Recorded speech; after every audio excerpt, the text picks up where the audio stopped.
سرخ کرسٹل سے چلنے والی نیلی روشنیاں ایک دم سے مدھم پڑ گئیں اور پھر گہری نارنجی رنگت میں تبدیل ہو گئیں۔ مشینوں سے عجیب و غریب سائیں کی آوازیں آنے لگیں، جیسے کوئی زندگی ان سے کھینچ رہا ہو۔ ادھر کاشف بلوچ چرواہوں کے شیشے کے کیبن کے پاس پہنچ چکا تھا۔ تاریں ان کے جسم سے نازک مگر مضبوطی سے جڑی ہوئی تھیں اور کاشف ان کے اعصابی نظام کو نقصان پہنچائے بغیر انہیں نہیں کاٹ سکتا تھا۔ انہیں کھولنے کا کوئی طریقہ ہوگا، کاشف نے خود سے کہا۔ اس نے کیبن کے قریب موجود ایک چھوٹے مانیٹر پر نظر ڈالی۔ مانیٹر پر اردو میں ایک چھوٹی سی وارننگ لکھی تھی، back up power 30 second. Kashif نے فوراً اپنے شکاری دماغ کا استعمال کیا۔ اس نے دیکھا کہ تاروں کے سرے کیبن میں داخل ہونے سے پہلے ایک چھوٹے کنیکٹر سے جڑے ہوئے تھے۔ اس نے ایک تیر نکالا، مگر تیر کا نشانہ کنیکٹر پر نہیں بلکہ اس جگہ پر تھا جہاں کنیکٹر کی تاریں شیشے کے اندر داخل ہو رہی تھیں۔ شوں! تیر نے اپنے اگلے حصے سے کنیکٹر کے اندر موجود حساس سوئچ کو چھوا۔ سوئچ ہٹتے ہی ایک دھیمی ٹھک کی آواز آئی اور کیبن کا دروازہ کھل گیا۔ تینوں چرواہے ایک ہی لمحے میں آزاد ہوئے اور فرش پر گرے۔ وہ گہری نیند کی حالت میں تھے، مگر اب ان کے جسم سے خطرناک تاریں نکل چکی تھیں۔ کاشف نے ان سب کو ایک جگہ اکٹھا کیا اور فوراً سالار کی مدد کے لیے واپس پلٹا۔ ابھی سالار اور ڈاکٹر درگال کے بیچ ہال کا میدان گرم تھا۔ ڈاکٹر درگال نے اپنا چھوٹا ٹرانسمیٹر پھینکا اور سالار پر ایک تیز روشنی کا ہتھیار پھینکا۔ یہ کوئی گولی نہیں تھی، بلکہ ایک ایسا سائنسی شعاعی ہتھیار تھا جو آنکھوں کو چند لمحوں کے لیے اندھا کر سکتا تھا۔ سالار نے فوراً اپنا سر جھکایا۔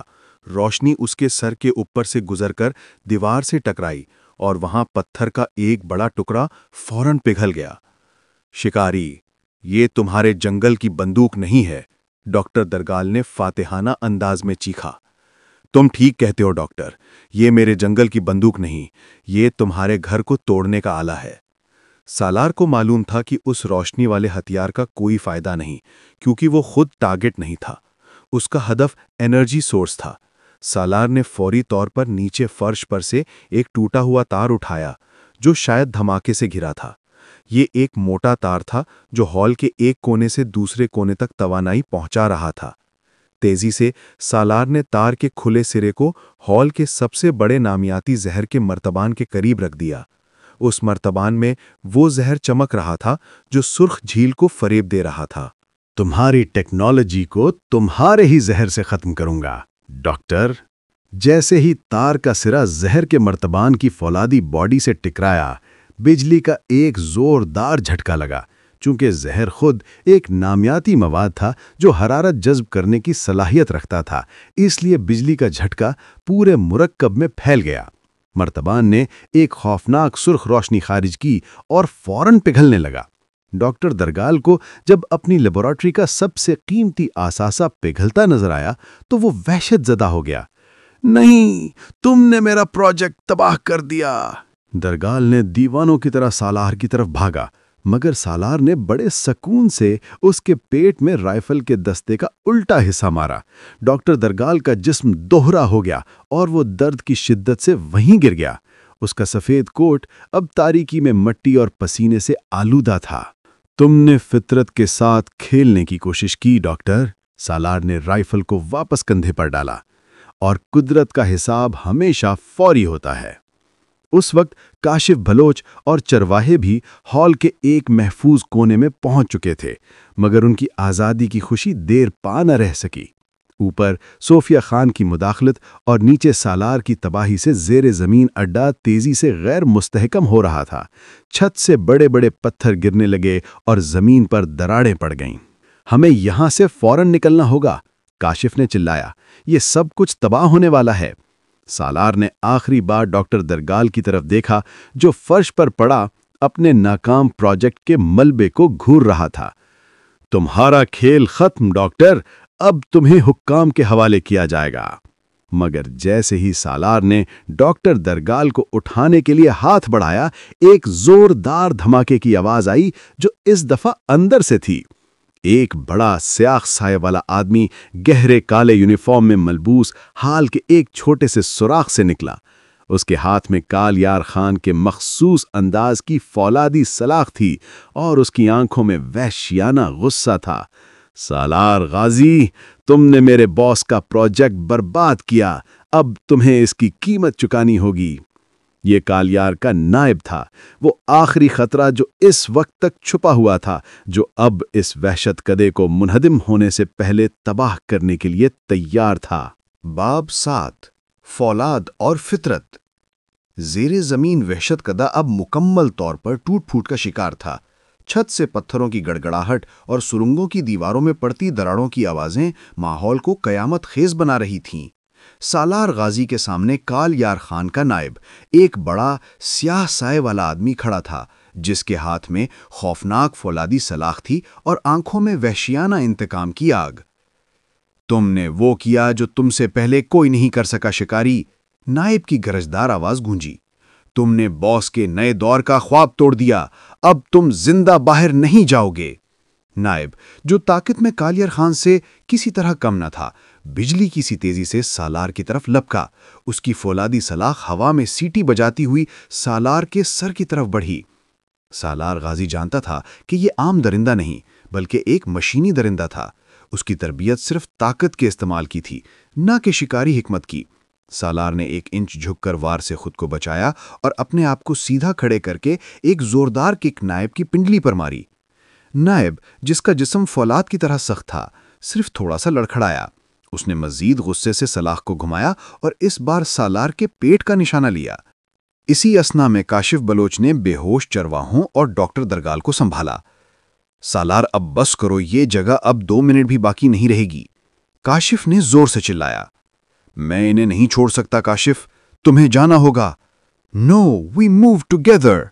کاشف نے اپنی ساری طاقت سے چرواہوں کو زیر زمین راستے کی طرف دھکیلنا شروع کیا جہاں سے وہ آئے تھے۔ سالار نے نائب کو ایک نظر دیکھا۔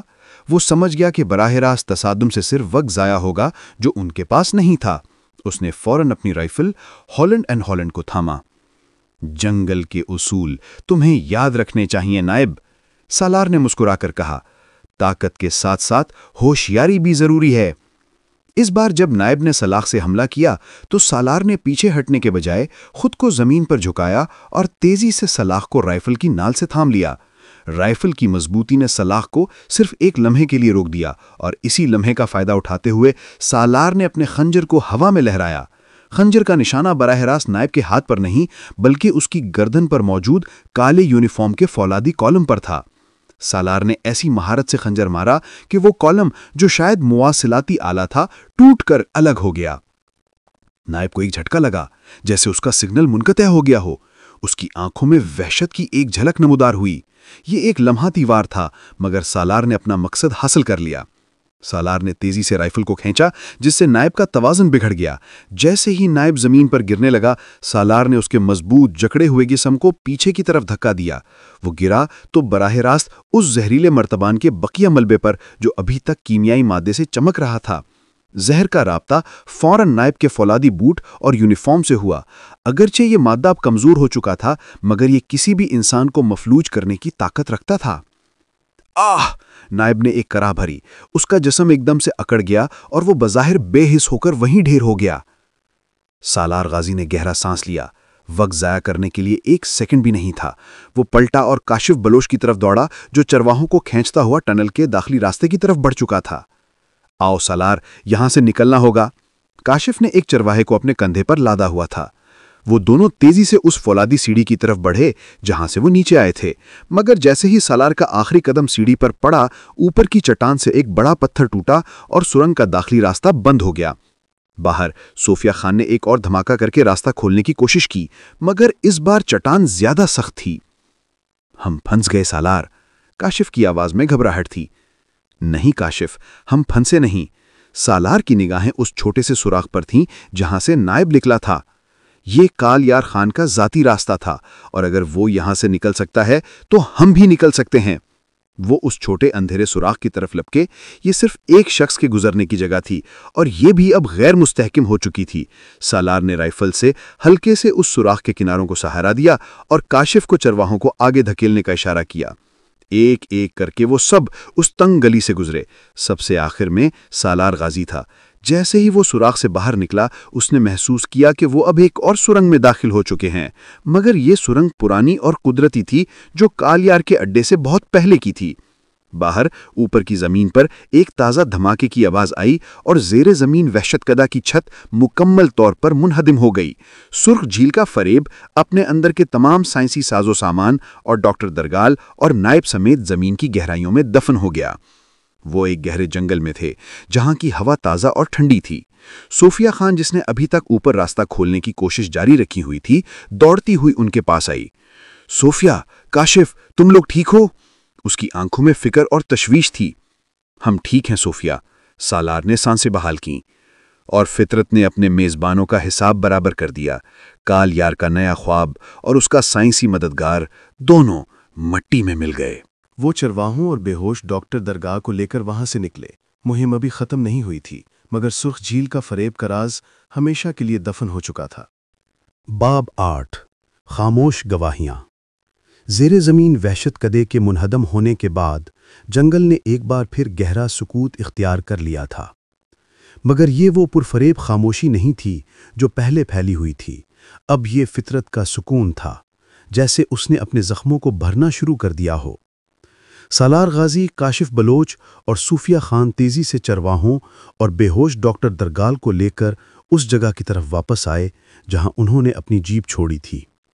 کاشف نے اپنے مضبوط کندھوں پر 2 چرواہوں کو لادا ہوا تھا، اور صوفیہ، جو تھکی ہوئی مگر پرعزم تھی، ڈاکٹر درگال کو سنبھالے ہوئے تھی۔ سالار غازی اپنے ساز و سامان کے ساتھ سب سے آگے چل رہا تھا۔ اس کی آنکھیں جنگل کی گہرائی میں آنے والے کسی بھی ممکنہ خطرے کو بھانپ رہی تھیں۔ جیپ تک کا سفر کئی گھنٹوں پر محیط رہا۔ صبح کی پہلی کرنیں جب پہاڑوں پر پڑیں تو وہ سب تھکے ہارے ڈاکٹر سلیم کی تجربہ گاہ پہنچے۔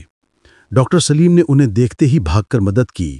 ان کے چہرے پر تشویش اور خوشی کا ایک عجب امتزاج تھا۔ تم لوگ محفوظ ہو، ڈاکٹر سلیم نے ایک لمبی سانس لی۔ میں نے پوری رات ریڈیو پر تمہارا انتظار کیا اور صبح ہوتے ہی ریسکیو ٹیم کے لیے کال کرنے والا تھا۔ تم نے وہ سب کچھ تباہ کر دیا؟ کچھ چیزیں صرف تباہی سے ہی قابو میں آتی ہیں ڈاکٹر، سالار نے اپنا بیگ اتارتے ہوئے کہا۔ یہ رہے تمہارے سبجیکٹس، ہمیں ان کی ہوش میں آنے کی رفتار معلوم کرنی ہے، اور یہ ہے تمہارا نیا مریض ڈاکٹر درگال۔ اسے سنبھال کر رکھنا ہے، یہ ہمارا سب سے بڑا گواہ ہے۔ ڈاکٹر سلیم نے فوراً چرواہوں کا معائنہ شروع کر دیا۔ انہوں نے خون کے نمونے لیے اور انہیں ایک جدید مشین میں تجزیہ کے لیے ڈالا۔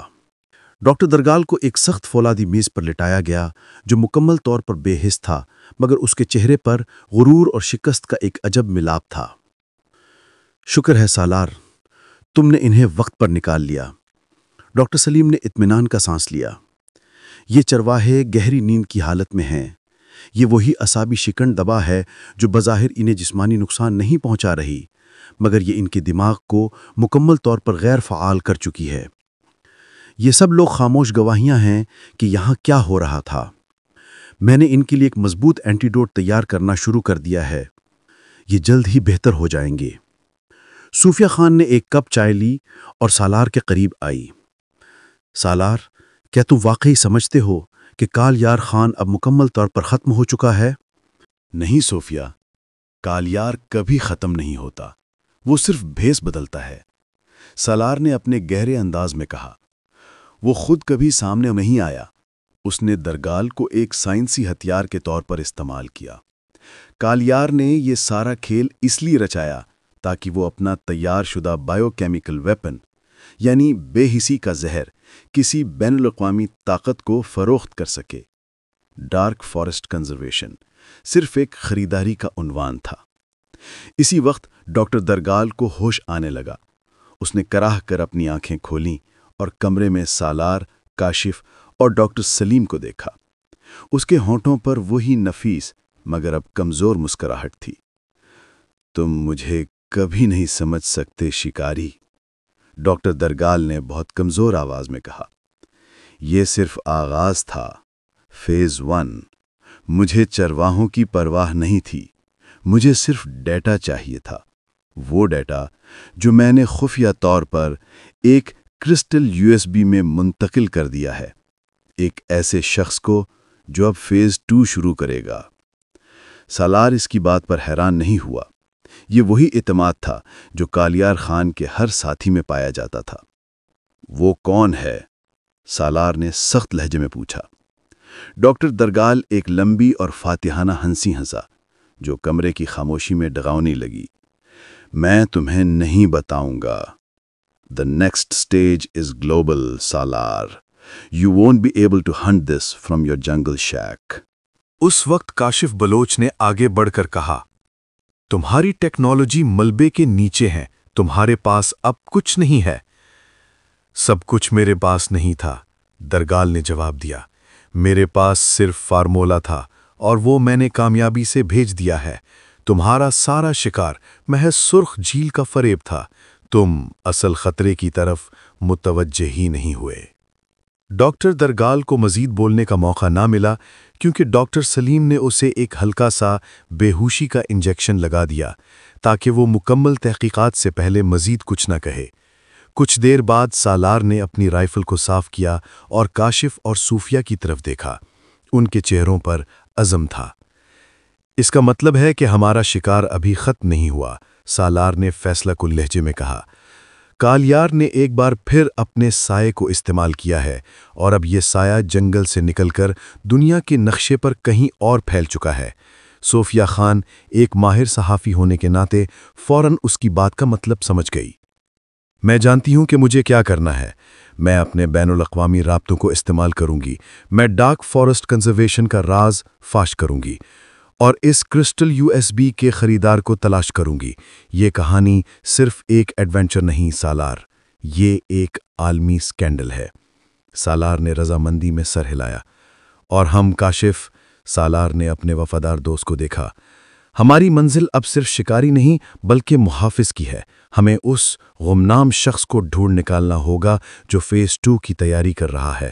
ہمیں جنگل کو بچانا ہوگا اس سے پہلے کہ یہ زہر پوری دنیا کو بے حس کر دے۔ پولیس اور حکام ڈاکٹر سلیم کے تجربہ گاہ پہنچ چکے تھے۔ چرواہوں کو محفوظ طریقے سے ان کے گھروں کو بھیجا جا رہا تھا اور ڈاکٹر درگال کو سخت سیکیورٹی میں رکھا گیا۔ سرخ جھیل کا فریب کی کہانی اب اپنے دوسرے زیادہ خطرناک مرحلے میں داخل ہو چکی تھی۔ سالار غازی جانتا تھا کہ اس بار اس کا تعاقب صرف ایک درندے کا نہیں بلکہ ایک عالمی خطرے کا ہوگا۔ باب 9 عالمی جال اور برفانی بلاوا۔ سرخ جھیل کے واقعے کو 3 ہفتے گزر چکے تھے۔ وادی کی فطرت تیزی سے اپنے آپ کو بحال کر چکی تھی، مگر سالار غازی اور اس کے دوستوں کی زندگیوں میں سکون لوٹنا ابھی باقی تھا۔ ڈاکٹر سلیم کی تجربہ داہ اب باقاعدہ ایک آپریشنل ہیڈ کوارٹر کا منظر پیش کر رہی تھی، جہاں نقشے، سائنسی رپورٹس اور صحافتی کاغذات کا ڈھیر لگا ہوا تھا۔ غائب ہونے والے چرواہے مکمل طور پر صحت یاب ہو چکے تھے اور ان کی خاموش گواہی نے حکام کو ڈاکٹر درگال اور اس کی تنظیم کے خلاف مضبوط مقدمہ تیار کرنے میں مدد دی تھی۔ سالار اور کاشف، جو اب معمول کی شکاری جیکٹ کی بجائے جدید ٹیکنالوجی سے لیس سفری لباس میں ملبوس تھے، اگلی کارروائی کے لیے تیار بیٹھے تھے۔ ان کا انتظار صوفیہ خان کا تھا، جو اپنی بین الاقوامی رپورٹنگ کی آڑ میں ڈارک فارسٹ کنزرویشن کا عالمی جال توڑنے کے لیے بیرون ملک گئی ہوئی تھی۔ صوفیہ اگلے دن شام کو سخت تھکن کے عالم میں پہنچی، مگر اس کے چہرے پر تھکن کی بجائے فتح کی چمک تھی۔ اس نے اپنے ہاتھ میں ایک پرانی فولادی CD تھامی ہوئی تھی۔ تم لوگوں نے سوچا تھا کہ یہ صرف ایک ڈاکٹر درگال کی سازش تھی؟ صوفیہ نے اپنا لیپ ٹاپ کھولتے ہوئے کہا۔ یہ ایک عالمی کمپنی تھی جسے ایک پوشیدہ ہاتھ چلا رہا تھا، ایک ایسا ہاتھ جو طاقتور حکومتوں کو بھی بے حسی کا زہر فروخت کرنے کی کوشش میں تھا۔ صوفیہ نے اپنے لیپ ٹاپ پر ایک ویڈیو پلے کی۔ ویڈیو میں ایک انتہائی خفیہ کانفرنس کا منظر تھا، جہاں ڈاکٹر درگال کا ایک ساتھی ایک پراسرار پروٹوٹائپ پیش کر رہا تھا۔ میں نے ان کے سب سے بڑے رابطے کو ٹریس کر لیا ہے۔ یہ لوگ اب فیز 2 کی طرف بڑھ چکے ہیں اور ان کا مقصد اب صرف سائنسی ڈیٹا نہیں بلکہ پیداوار ہے۔ صوفیہ نے فولادی CD سالار کے سامنے رکھی۔ یہ مجھے درگال کے پرانے ڈیٹا فائلز میں ملی۔ یہ کوئی ویڈیو یا آڈیو نہیں ہے، یہ ایک مقام کا کوڈ ہے۔ ڈاکٹر سلیم نے فوری طور پر CD لی اور اسے اپنے تجزیاتی کمپیوٹر میں ڈالا۔ چند سیکنڈ کے تجزیے کے بعد اسکرین پر ایک جغرافیائی نقشہ ظاہر ہوا جو ملک کے شمالی علاقے کے بلند ترین پہاڑی سلسلے قراقرم کے ایک دور دراز اور برفانی حصے کی نشاندہی کر رہا تھا۔ اس نقشے پر ایک چھوٹا سا نشان تھا،